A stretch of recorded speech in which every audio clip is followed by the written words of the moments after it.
Muy bien, ¿no? Muy contentos de estar de vuelta, de estar con el equipo.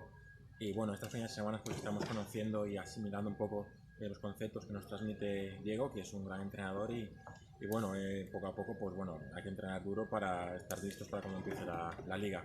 Sí, un entrenador gallego que bueno, le tengo cariño y seguro que bueno, nos ayudará mucho a crecer tanto individualmente como colectivamente y a hacer otro gran año.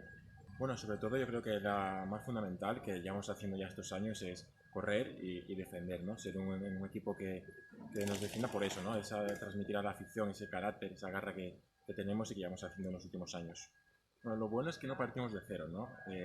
Tenemos un bloque sólido del año pasado, con lo cual nos entendemos entre nosotros, ya tenemos esa química, las incorporaciones nuevas, pues la verdad que se han adaptado muy bien, ¿no? Tanto Jaime como Racine, pues un gran jugador, que estoy seguro que nos van a aportar muchas cosas este año.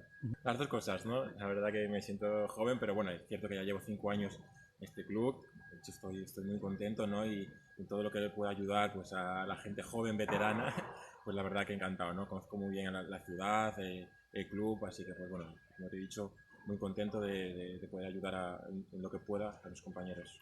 Es un poco a la expectativa, ¿no? Por decirlo de alguna forma, es algo que nunca lo hemos vivido, con lo cual hay que tocar adaptarse a esta nueva situación, pero lo que estoy seguro es que sea el 25, 50 o 75% para nosotros el público y la Marea Roja es muy importante, ¿no? Así que pues bueno, hay que estar a la espera, pero lo más importante es que nos cuidemos y que se cuide toda la gente para que en un futuro, pues bueno, espero que cercano se pueda jugar con público.